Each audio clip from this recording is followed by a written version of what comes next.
First off, thank you everybody for coming. My name is Johnny Coleman. I'm the U.S. Marshal for the Western District of Oklahoma. I'm here today to announce that the Oklahoma Marshal's Office Metro Fugitive Task Force just partnered with the Oklahoma City Police Department and executed Operation Disruption, which was a warrant operation that we ran targeting individuals, mostly known gang members, that had active felony warrants in our community. During this operation, Marshal Service employees and OCPD compiled target information and locations on these suspects using a variety of databases from both agencies. Oklahoma City Police Department detectives and analysts worked together with Western District, Oklahoma's investigative research specialists for the weeks leading up to the event to be able to provide as much information as possible on where these targets would be. Then starting April 22nd, Deputy U.S. Marshals, Metro Fugitive Task Force members, OCPD detectives and gang units hit the streets to focus their efforts on arresting these individuals. During this operation, the task force increased its manpower to about 50 members, and during this time arrested a total of 83 individuals. These individuals were arrested on outstanding warrants. Some were arrested on probable cause, facing new charges. 57 of these were confirmed gang members from 24 different gangs that were identified. The operation also led to a seizure of 11 firearms, 10 handguns, and a sawed-off shotgun. 523 grams of narcotics were seized, which included cocaine, methamphetamine, and pills. $540 in cash was seized, along with $120 in counterfeit bills. 3 people are facing additional charges for and possibly federal charges for possession of firearms during these events. Along with the Marshal Service and Oklahoma City Police Department, the following agencies participated in this operation: the Oklahoma County DA's office, the Oklahoma County Sheriff's Office, the Oklahoma Highway Patrol, the Oklahoma Bureau of Narcotics, ATF, the FBI, Department of Homeland Security, the U.S. Postal Service, Midwest City Police Department, Comanche County Detention Facility, Pottawatomie County Sheriff's Office, and the Cleveland County Sheriff's Office. A special thanks to all these agencies who helped out, because this operation would not have been possible without their assistance. I would like to highlight one case that this operation dubbed as the most wanted. It was an individual named Ronnie Brannon, who was a shotgun Crip member that the Oklahoma City Police Department had issued a homicide warrant for in September of 2017. Investigators conducted surveillance on multiple locations and conducted a number of interviews to lay the groundwork for the investigation. Then at that point, task force officers, detectives, uniformed officers, a K-9, and even used Oklahoma City's air support, focused on a number of residents where Brannon was known to visit. Ultimately, investigators identified a location where Brannon was located, and investigators proceeded to Midwest City and arrested him. Once again, this was a man that had been on the run since September for a homicide in our city. 2 family members were also arrested at that time for harboring and obstruction as well. Other family members may face similar charges. Once again, I'd like to take an opportunity to thank all the listed agencies and especially the Oklahoma City Police Department, because this operation could not have been a success without their help. You know, operations like this can't happen without the cooperation of all law enforcement agencies, and the metro area has a history of law enforcement working together, and this is another great example of that to make our community a safer place to live. So once again, I got to thank the Oklahoma City Police Department and all these agencies, and with that, I'll introduce the Police Chief, Bill City.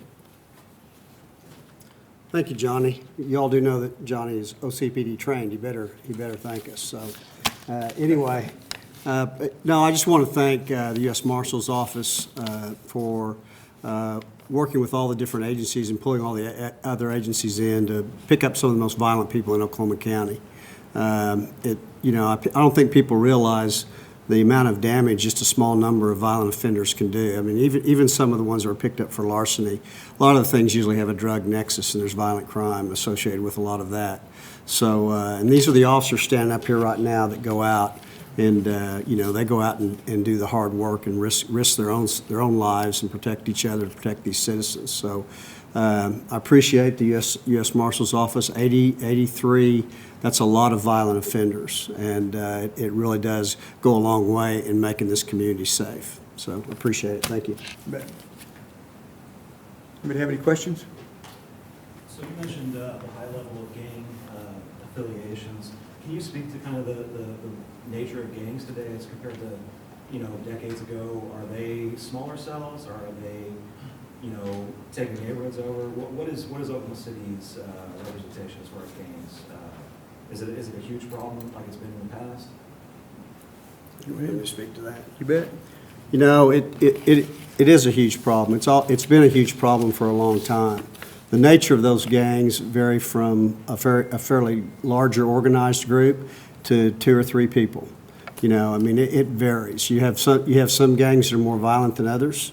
You have some gangs that are more organized and involved in the sale of narcotics than others.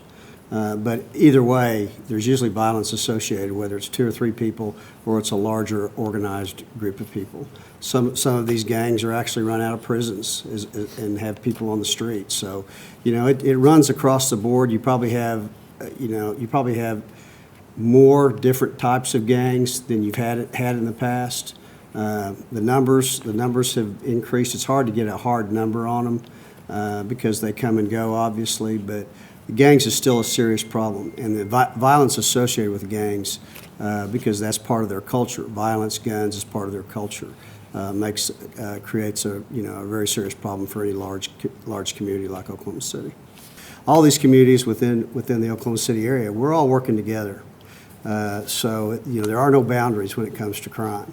And so we work well together. We're going to continue to work well together. We have a number of other operations, covert, street operations, things like that continue and will go on to continue, because a lot of these warrants, you have to realize, they've come out of some hard work by other individuals and by either another agency, other detectives and things like that. So, but they haven't been held accountable up to this point. So the message is that we're going to continue to work hard. We work better. We work smarter. A lot of analysts worked on this. A lot of analysts worked in the office, pulling things together to locate individuals and things like that. So it's a huge team effort. And I just add that, the Metro Fugitive Task Force is composed of those members that I read off, and they're full-time. So that's their job every day, sometimes 7 days a week. And so this was just an opportunity for us to focus our manpower and increase our manpower and focus on these individuals. But they're out chasing bad guys every day. That's what they do. Was there a particular area, you all say this was really mathematic in the approach or time frame that you were looking at to make these arrests before word spread to the other people that could get out of town? Well, there wasn't necessarily a geographical area. These were people that I don't want to say most wanted, but these were people that were high on somebody's priority list, either on the Marshals Service priority list or the Oklahoma City Police Department's priority list. And those are the people we went after in this operation. I meant more with like the drug activity or something. Did you know where it was centralized at to be able to send your people into there? Absolutely. A lot of that's based on the intelligence that's uncovered by the analysts involved, yes. So going back to the gangs, would these be considered low-level people in the gangs, or like you said, there was a priority with Brandon. What role did he play in the gangs? I mean, was this focus, was that one of the bigger focuses, was taking down the gang activity specifically? The focus on Mr. Brandon was that he had an active homicide warrant out for him. It was ancillary that he was a shotgun Crip gang member. I don't know what his participation level was, but the point was he was a violent homicide suspect that needed to be apprehended. So that's why the focus was on someone like him. Can you give an example of some of the other crimes that people were arrested on or complaints that there? I can tell you one other example. We had an individual named Sean Sellers that was one of our targets, who's a Hoover Crip gang member, and he was wanted for assault and battery with a dangerous weapon, aggravated assault and battery by strangulation, and possession of firearm after a former conviction of a felony because he had pistol whipped his girlfriend with a stolen handgun. He had an extensive criminal history. Obviously, numerous interviews were conducted. It turns out he was located in North Texas and was involved in a high-speed pursuit with troopers, near Amarillo, Texas. The chase was over 140 miles an hour, and ultimately he got away. However, he was ultimately located behind a convenience store trying to find a ride. He was arrested by Texas Department of Public Safety. He had thrown out a gun during the pursuit. That was recovered, and he'll be charged with that as well. So there's just another example of a very dangerous individual that happened to be a gang member but needed to be off the streets. Is there a reason for the timeline? Obviously, you guys do your best every day, but was there a specific impetus or reason to do it in this specific amount of time right now, and can we look forward to that in the future? This was just a planned operation. Like I say, the The prep work that goes into an operation like this is really unbelievable.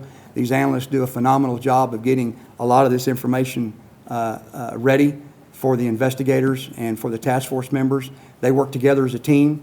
Obviously, there's a lot of databases to check, a lot of things that we can do on the backgrounds of these individuals. And we plan this operation, and there'll be another one in the future. That number you brought in, compared to when you were planning the operation, how was that above what you expected to pull in, below? Just kind of give us an idea. I'll be honest with you, I myself thought we'd be doing great at 50. So I was ecstatic when we passed 50. I mean, the amount of work that the gentlemen and ladies behind us did are just incredible. The people behind the scenes, I mean, it far exceeded my expectations. So they set the bar pretty high for the next one. And what was the total length of the investigation when you first started to? The total length was April the 9th through the 30th, but most of the operations took place starting April 22nd. A lot of the first couple of weeks was the background investigative work, even though there were some arrests made during that time as well. Is there still a gang people need to be aware about, these families that are living in the same communities that you want others to know? I think people should be aware of all gangs. I don't think it matters which ones. I think you should be aware of all of them. I mean, they're all bad, so it doesn't matter which gang it is, what ethnicity, it doesn't matter. They're all bad and need to be dealt with. You'd said earlier that some were really vicious, so I just didn't know if there was one particular. I wouldn't say anyone in particular, but There are some gangs that are probably more inclined to violence than others, or have members in the gang that are more inclined to violence than others. But that's probably fewer than more. They all, I mean, the part of being a gang, and part of being in a gang is the violence aspect of it, you know, the guns, that's the culture. So drugs is usually involved in that, and, you know, and sometimes there doesn't even have to be a reason, you know, to hurt somebody. But that's just the nature of the culture. And really in Oklahoma City, it's spread throughout the community. You know, you may have some in one neighborhood and none across, you know, you may have one on one side of the street and none on the other side. I mean, it's not as neighborhood oriented as, say, you might think about or see in LA. It never really has been in Oklahoma City. It's been strewn throughout. Now, there are areas in Oklahoma City, you know, large segments of Oklahoma City areas that probably have more gang activity than others. let me just recap by saying I can't say enough about the men and women standing behind us. You know, the chief and I can organize these things from an administrative standpoint of view, but they're the folks on the ground that are getting the work done. So they're the ones that really deserve all the accolades on an operation like this. So I've personally thanked them all, but I say I'll do it publicly again. They're the ones doing the lion's share of all this work. So thanks to all those people back here.